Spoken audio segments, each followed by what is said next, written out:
that he came out. He not only just said that he wanted to give him immunity, he also said some other things too. I don't know if we want to jump right into that right now. Yeah, we could. Why not? Why not? It's part of the news. But I mean, he also came out in a where was he at? I'm not sure. I think he was talking to a Christian, some type of Christian organization. When he came out and he was like, basically, just come out and vote for me, Christians, just one more time. You only got to vote this one last time. He said this before another time too about coming out and voting one more time. He said after this we'll have everything fixed. I mean, it's kind of ambiguous what he was saying for a minute. He was like, you won't ever have to vote again because we'll fix it. He's like, you won't have to vote again, ever again, because he's going to be a dictator. I've been saying this since we started this show. I told you exactly what was going to happen. Mm-hmm. I was like, you left all the people that tried to overthrow the United States government in power. This time, they'll have everyone in place where they won't even have to. They'd be like, election, no, we ain't doing that. Yep. They don't have to. Everyone will be in place.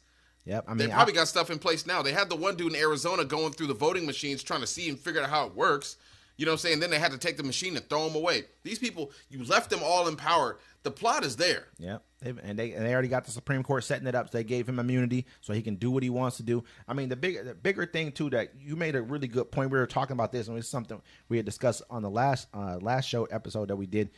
You were talking about how when they form these whole, I guess you would call them immigrant catching, teams posses that they're going to do, whatever you want to call them. That's going to become like an army, a militia. They're not, like you said, they're not going to, what do you think they're going to do when this job is allegedly done or whatever you want to call it? They're not going to be out of work. They'll be like, oh, hey, well, let's go get all the criminals. Now, who are the criminals? All the people that were support. It's going to be like this. It's like the Underground Railroad. The people helping the migrants are like, well, we got to get them. Now we're going to go online and look up who was supporting all these migrants and these illegals that are Americans. We need to get them too. They've been, because you're going to have to arm them. You're going to have to arm them. He's going to hire his own supporters because he's going to put his own people, Trump supporters, in the federal government before this, in all the offices before this. So he's going to have these same people in power here too. I mean, so. And then they're going to be like, well, check it out. Everyone's immigrants. If you're black or brown, they're not even going to distinguish because they're not real law enforcement. They're just loyalists. You don't have to. He's going to give them immunity. He's also, I mean, if you reinstate stop and frisk, they already have laws in states like Idaho and Georgia. We talked about this, where they can pull you over and let me see your paperwork. Pretty much. Think about, you give these random people that aren't even trained. They're not going to be trained because you're going to give them immunity. They'll just go and kill everybody and be like, hey, well, yeah, it looked like he had a gun. We didn't find one, but it looked like he had one. The thing that he's saying, though, is federal immunity. You know what I mean? But the bigger thing is, though, what states are these people going to be operating in? Most of them are going to be operating in red states. Yeah.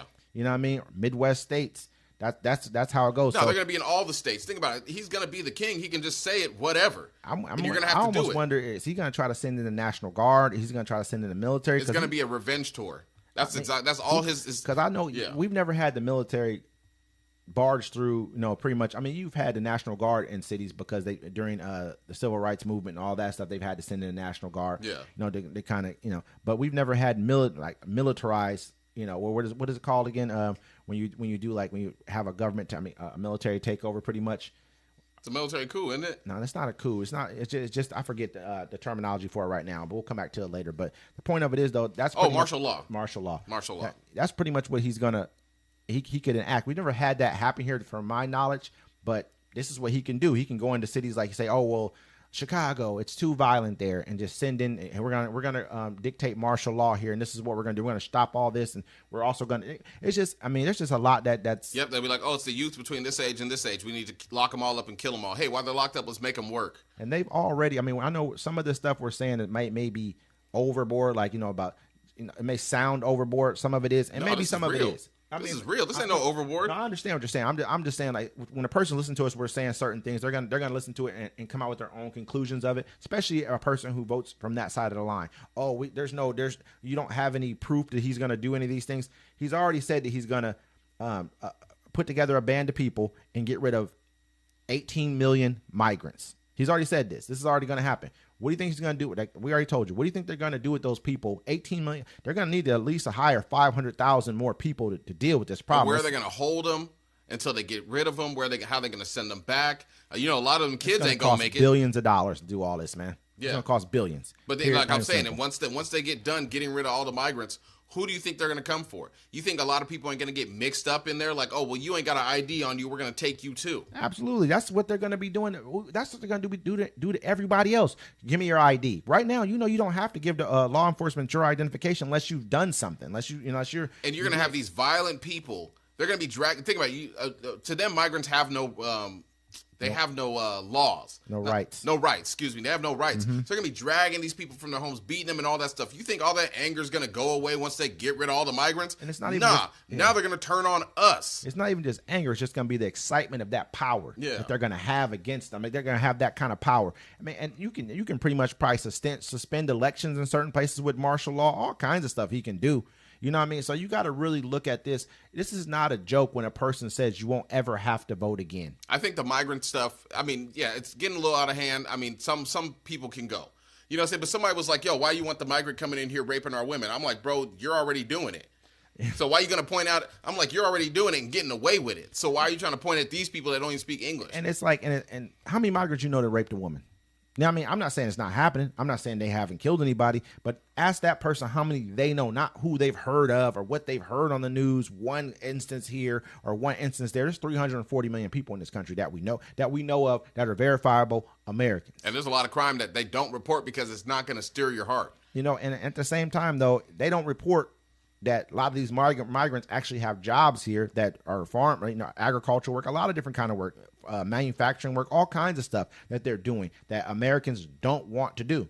You know what I mean? So that's we got to kind of get past all that. But right now, it's a good way to divide the nation. So they're using it. You know, everyone's so angry at migrants, but how many of them have stolen a job from you? How many jobs do you have where they're like, oh nope, we're going to give this migrant your job? I've never had a migrant take anything from me. And if you lose a job to a migrant, there's something wrong with you. Yeah, like I said before, it could be landscaping because landscaping is big business. But you act like there's not another house. There's another house next door. Period. You know, figure it out. You know, go give a better deal. Do better work. Do something. You know what I mean? This is America. It's competition. So even if they were here legally and they all just got here legally, they're going to work for less than what you're going to work for anyway. Because they're willing to live together in a home until they get to a point where they can get out here and go figure it out for themselves, man. And the cool thing about it is the American dream is dead for the rest of us because the people that are in charge, Democrats and Republicans, have made it that way, and they keep us squabbling between each other. So now we're mad watching somebody else coming into America trying to live that American dream that's out of reach for us because it's no longer feasible. It's not real no more. You're not getting that white picket fence and that house and the dog with 2 kids. You can't afford it. And if you can, you don't want no kids because you don't want to have to afford them. It's $500 a month for childcare. Excuse me.